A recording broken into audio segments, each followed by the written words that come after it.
Paris, 8 septembre 2025. Les avenues flambent, l'eau des canons et les sirènes couvrent les slogans, tandis que des dizaines de milliers de manifestants affrontent des cordons anti-émeutes.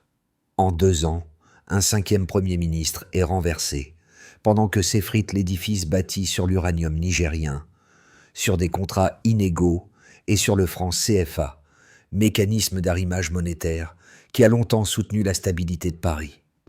Que se passe-t-il lorsque des nations du Sahel disent « non, ferme, le robinet » et que les flux cachés s'arrêtent net? Le voile se déchire et l'illusion d'un partenariat s'effondre. Cette enquête longue forme expliquera pas à pas comment un système né en 1945 a permuté l'apparence de la coopération en dépendance organisée et pourquoi son délitement visible en 2023-2025 a embrassé Paris. Vous saurez exactement ce qui a tenu, puis ce qui a lâché. Les enjeux consistant à comprendre la mécanique cachée du franc CFA, la chaîne de valeur de l'uranium du Niger vers le nucléaire français, et les décisions politiques qui ont figé des asymétries pendant des décennies. Nous suivrons les chiffres cités par des économistes africains, les jalons institutionnels et les effets concrets, dépôt de réserves à Paris, redevances contestées, perte d'Orano, flambée des prix de l'énergie, chômage et instabilité gouvernementale. L'écart entre environ 100 millions d'euros de recettes annuelles pour Niamey et des dizaines de milliards de valeurs captées en aval est la clé de lecture. Au fil du récit, les ruptures de 2019, 2023 et 2024 seront mises en perspective. Fin du dépôt obligatoire de réserve, suspension des exportations d'uranium vers la France, contestation sociale métropolitaine. À la fin, l'objectif était clair, lire un basculement économique plutôt qu'un simple épisode diplomatique. Le cœur financier ne se trouve pas à Niamey, mais à Paris, où des décennies durant, une part des réserves africaines a été logée. 2 chiffres ouvrent la voie. Environ 65% de l'électricité française d'origine nucléaire et près de 100 millions d'euros de recettes annuelles d'uranium pour le Niger. Pour comprendre l'écart, il faut remonter à 1945. La France, ruinée, crée le franc CFA pour stabiliser l'échange avec ses anciennes colonies d'Afrique de l'Ouest et d'Afrique centrale. Sur le papier, c'est une garantie. Dans la pratique, c'est un arrimage. La moitié des réserves de change de 14 pays est détenue au Trésor français. Et Paris peut influer sur parité, liquidité et accès au capital. En parallèle, la chaîne de valeur énergétique se ferme autour du nucléaire. Des gisements riches du désert nigérien vers le combustible, puis vers l'électricité, exportée à travers l'Europe. Le résultat est un différentiel spectaculaire. Là où Niamey perçoit autour de 100 millions d'euros par an, les revenus aval comptés pour la France et ses entreprises se chiffrent en dizaines de milliards. Les tentatives d'ajustement rencontrent des résistances. En 2014, la proposition de relever la redevance d'environ 5,5% à 12% est jugée irréaliste, tandis que des opérations minières sont arrêtées pour maintenance, signe d'un rapport de force. Au fil des années 2010, la transparence numérique outille journalistes et économistes africains. Des cas de sous-déclaration sont mis en avant, avec des volumes exportés réels supérieurs aux volumes déclarés, et des écarts pesant des milliards non taxés. Sur le terrain social, une nouvelle génération conteste. Hashtags contre le CFA, manifestations, billets brûlés devant caméra et revendications de souveraineté monétaire et minière. À partir de 2019, certains dirigeants annoncent la fin du dépôt obligatoire. En 2023, au Sahel, les gouvernements réorganisent alliances, exigent renégociation des contrats et, en 2024, le Niger suspend officiellement ses exportations d'uranium vers la France. Les effets de retour se lisent à Paris. Tensions sur l'énergie, pertes annoncées par Orano, hausse des prix et défiance politique cumulative. Le décor est sonné posé. Ce qui semblait un partenariat asymétrique devient une variable macroéconomique décisive pour la France. Pour suivre les enchaînements, deux figures repères suffisent. L'économiste africain qui assemble patiemment données de réserves, redevances et volumes exportés, et le directeur d'une PME en Île-de-France qui découvre, facture en main, ce que signifient ces hausses d'énergie après des décennies de stabilité à bas bruit. Au Niger, un journaliste compile témoignages et séries temporelles. Il documente comment la rente minière, concentrée en amont et en aval hors du pays, produit peu d'investissements locaux visibles, tandis que des communes proches des mines restent sous-équipées, routes et hôpitaux retardés. Sa conclusion ne tient pas du slogan. Dès que les flux sont tracés, la logique d'extraction l'emporte sur la logique de développement et pèse durablement sur la capacité budgétaire. En banlieue parisienne, un atelier dépend d'un tarif électrique prévisible pour tenir ses marges et honorer des délais. Lorsque l'approvisionnement en uranium se tend, les coûts bondissent, la production ralentit, les commandes reculent et l'entrepreneur met en pause des embauches puis différer des investissements. Les deux trajectoires se parlent sans se connaître. D'un côté, l'exigence de souveraineté budgétaire et monétaire, de l'autre, la redécouverte, brutalement, de la dépendance énergétique masquée par des décennies d'aval et de prix lissés. En toile de fond, les choix politiques de 2019 à 2024 accélèrent l'effet de seuil. Fin des dépôts au Trésor, suspension d'exportation, perte d'Orano, inflation et instabilité gouvernementale qui culmine par la chute répétée de premiers ministres. La chaîne de valeur décide du pouvoir et du risque. L'année 2019 marque le déclenchement silencieux d'un basculement historique. Au Bénin, Patrice Talon déclare qu'il est temps que l'Afrique gère son propre argent.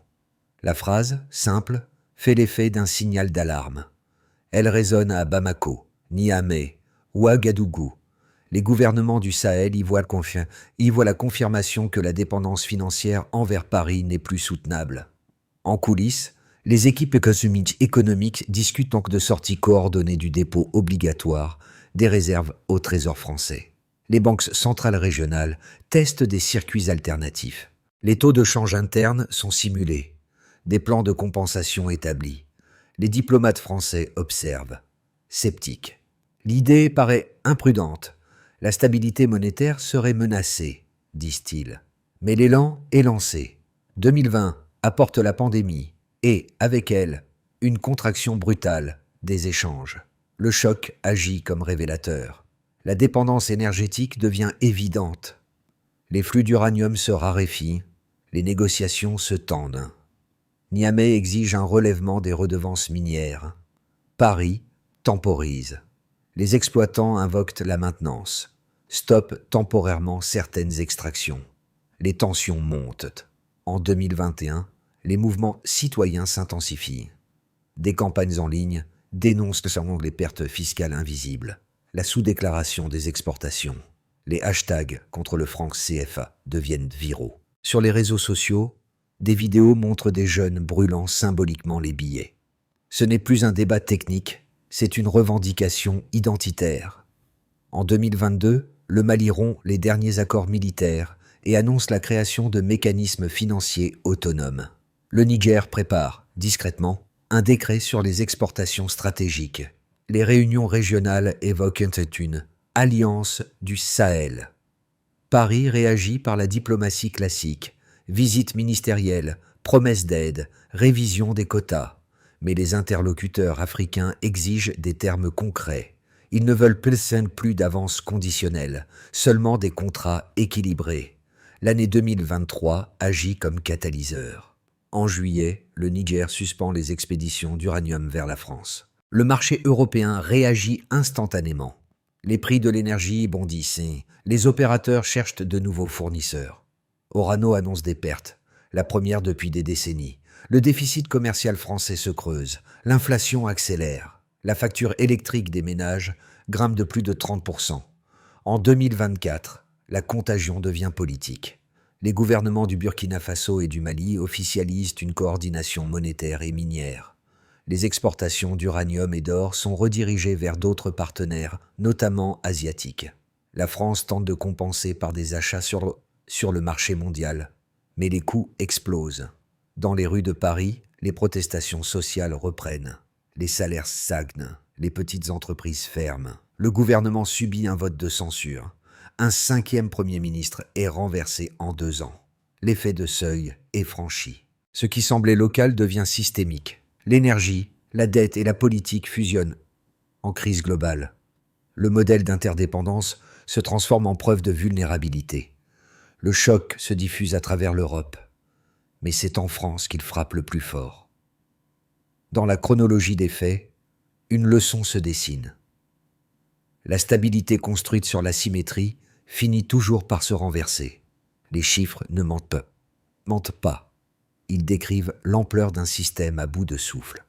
Entre 1970 et 2008, plus de 850 milliards de dollars ont quitté l'Afrique francophone sous forme de sous-facturation, fuite de capitaux et rapatriement de bénéfices. Chaque milliard correspond à des infrastructures qui ne se sont jamais construites, à des hôpitaux qui n'ont jamais ouvert. Cette somme équivaut à plusieurs décennies de budget cumulé de santé et d'éducation pour 14 pays. 65% de l'électricité française proviennent du nucléaire. Et une grande partie de cet uranium vient du Niger. Cela signifie qu'une seule ressource, extraite dans des zones désertiques, alimente les 3/4 des foyers français. La dépendance énergétique se cache derrière une apparente autonomie technologique. Quand le flux s'interrompt, c'est tout un modèle industriel qui chancelle. En 2023, le Niger n'a tiré qu'environ 100 millions d'euros de ses ventes d'uranium, soit à peine 5% de son budget national. À la même période, les profits dérivés du retraitement et de la vente d'électricité atteignent environ 74 milliards de dollars côté français. Chaque million conservé à Niamey équivaut à 700 fois moins de revenus que ceux engrangés par Paris. L'écart illustre la nature de la relation. Extraction en amont, captation en aval. Ces données sont anciennes mais structurantes. Elles expliquent pourquoi la moindre modification contractuelle provoque des secousses macroéconomiques. Lorsqu'en 2014, le président Issoufou proposa de relever la redevance minière de 5,5% à 12%, l'impact prévisionnel sur les comptes nigériens ne dépassait pas quelques centaines de millions. Mais, pour les sociétés françaises, cela signifiait plusieurs milliards de marge en moins chaque année. La décision de suspendre partiellement les opérations, sous prétexte de maintenance, a donc eu une valeur géopolitique immédiate. Les économistes inscrits africains, à travers des séries longitudinales, ont démontré que pour chaque tonne d'uranium déclarée officiellement, jusqu'à une tonne supplémentaire pouvait quitter le continent sans enregistrement. Cette différence de 400 tonnes par an, traduite en valeur de marché, représente plusieurs milliards de recettes fiscales non perçues. Chaque point de redevance perdu se traduit par des milliers d'emplois publics retardés.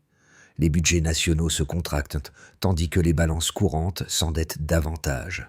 Le cumul de ces déséquilibres explique la vitesse du choc 2023-2025. Quand le Niger ferme les vannes, la France subit un effet miroir, perte d'accès à la matière première, flambée des prix de l'énergie, hausse des coûts d'emprunt. La dette publique française franchit le seuil des 3 000 milliards d'euros, soit plus de 110% du PIB. Les taux obligataires dépassent ceux de la Grèce, une inversion inédite dans l'histoire moderne de la zone euro. Au-delà des moyennes, chaque indicateur raconte une perte de contrôle progressive. Du sud vers le nord, la matière circule sans équité.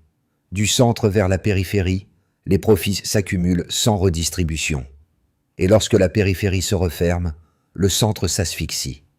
Les modèles statistiques suffisent désormais à montrer que le miracle de stabilité française était adossé à des équilibres falsifiés.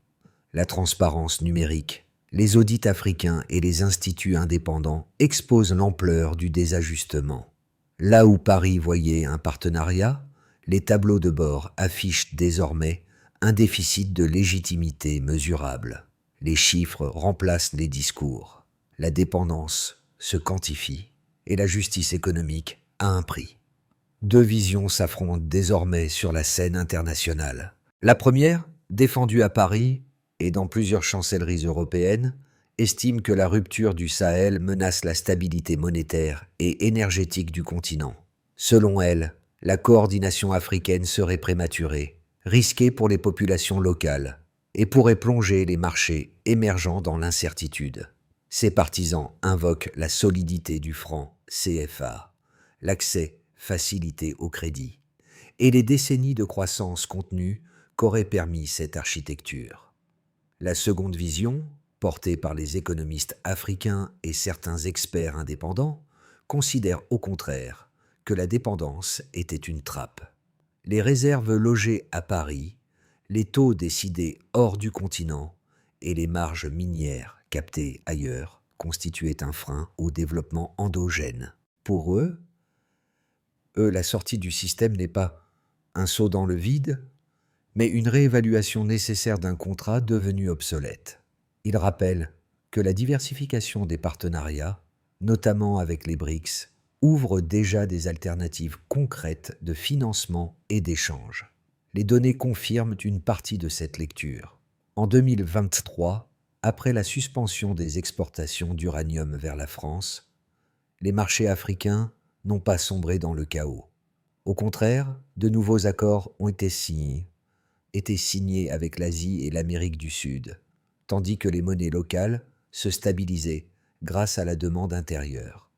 Les recettes minières, bien que réduites à court terme, ont commencé à circuler dans des budgets nationaux orientés vers des investissements domestiques. Les défenseurs du statu quo soulignent cependant que la transition reste fragile. Ils pointent les risques d'inflation, la volatilité du change et l'absence d'un cadre bancaire panafricain solide. Mais la contre-analyse répond « La dépendance prolongée n'a pas empêché ces risques. Elle les a masqués. » Les crises récentes prouvent que la résilience se construit sur la maîtrise des leviers, non sur la délégation des décisions. Ce débat ne se réduit pas à une opposition nord-sud. Il interroge la manière dont une nation, quelle qu'elle soit, peut s'émanciper de ses propres illusions de puissance. Et dans cette dialectique, les chiffres africains parlent plus fort que les promesses diplomatiques. Tout s'est inversé en silence. Au milieu de 2024, ce n'est plus l'Afrique qui attend les décisions de Paris, c'est Paris qui redoute les annonces du Sahel. Le renversement est saoui. Oh, c'est symbolique.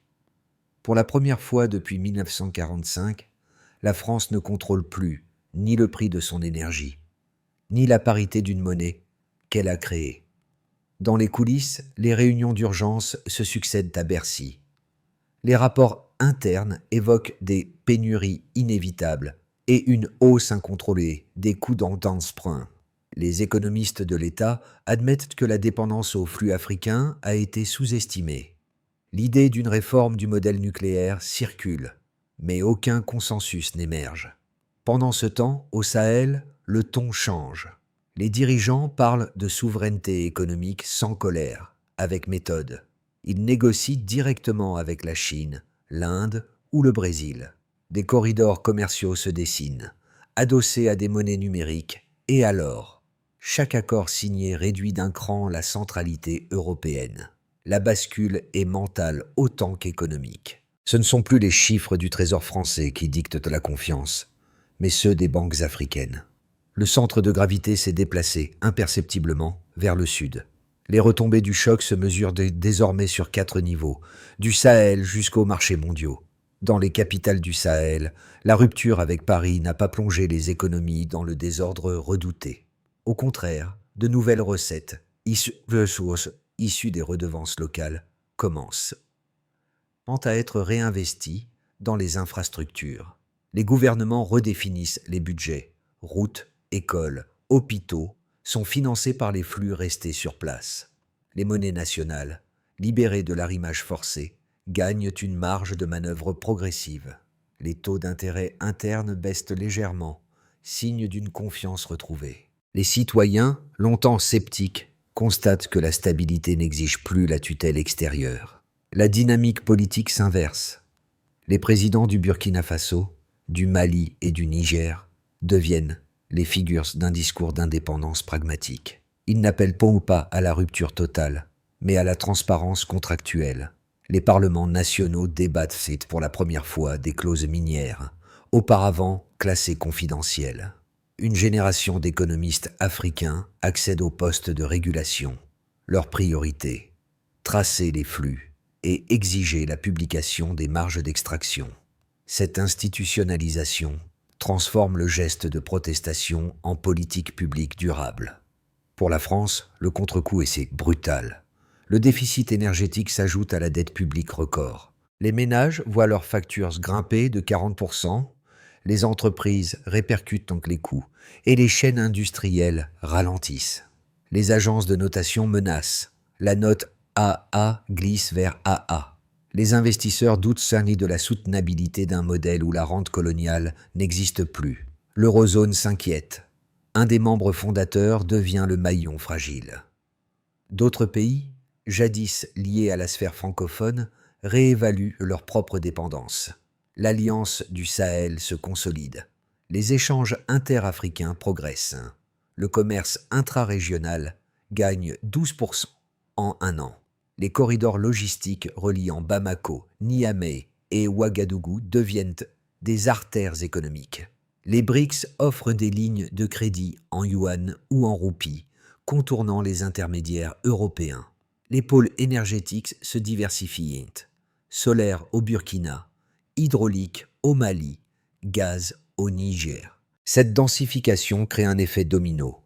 D'autres États d'Afrique centrale envisagent de rejoindre la plateforme. Au-delà des courbes et des bilans, la conséquence la plus profonde est psychologique. Le récit d'infériorité économique s'efface, remplacé par une logique de co-construction. La France, autrefois moteur, devient observateur d'une recomposition qu'elle n'avait pas anticipée. Et le Sahel, longtemps décrit comme périphérie, découvre qu'il peut être centre. Ce qui était une rébellion devient une matrice d'autonomie. La France continue d'ajuster son modèle énergétique sans effondrement total. Les pertes d'Orano sont absorbées partiellement par des fonds souverains et des rachats d'actifs secondaires. L'État compense par une taxation accrue de l'électricité et un ralentissement des dépenses publiques. Le déficit demeure élevé, mais la zone euro évite la contagion systémique. Les négociations avec le Sahel reprennent, non plus sous forme d'aide, mais de contrats commerciaux plus clairs. L'équilibre reste fragile, mais fonctionnel. Les gouvernements africains parviennent à mutualiser leurs ressources et à stabiliser une monnaie régionale indépendante. Les nouveaux partenariats, avec la Chine, l'Inde et le Brésil, se traduisent par des investissements industriels réels, non par de la dette cachée. Le commerce intra-africain croît rapidement. Paris accepte de réviser les termes des accords énergétiques et monétaires, ouvrant la voie à un modèle de coopération équilibré. Les prix de l'énergie redescendent lentement, et la France redevient un partenaire parmi d'autres, non un centre de gravité. Dans cette version, le choc de 2025 devient un précédent salutaire. La fin d'une illusion ouvre un cycle de maturité partagée. Les tensions sociales en France s'aggravent. La dette dépasse 120% du PIB et la confiance des marchés s'effondre. Les partis populistes exploitent la colère liée à l'énergie et à l'emploi. La zone euro subit une onde de choc, chute de l'euro, hausse des taux, ralentissement continental. En Afrique, des divisions internes ressurgissent. Désaccords monétaires, rivalité d'alliances. Les projets communs se figent et les anciens partenaires extérieurs reprennent pied en proposant des accords d'urgence déséquilibrés. Dans ce scénario, le cycle se referme et le gain de souveraineté se dilue dans la turbulence. La différence entre ces chemins ne repose pas sur les chiffres seuls, mais sur la posture intellectuelle des acteurs. Si Paris reconnaît la légitimité du tournant africain, et si le Sahel transforme la défiance en gouvernance, la crise actuelle pourrait devenir un manuel de transition économique du XXIe siècle. Car la dépendance n'est pas une fatalité. Elle se corrige par la lucidité et par le partage des leviers de décision. Derrière les bilans et les discours, il y a des vies ordinaires. Un étudiant burkinabé qui payait ses études grâce à une bourse financée par des fonds d'aide européens découvre que, désormais, ces aides transitent par des programmes africains.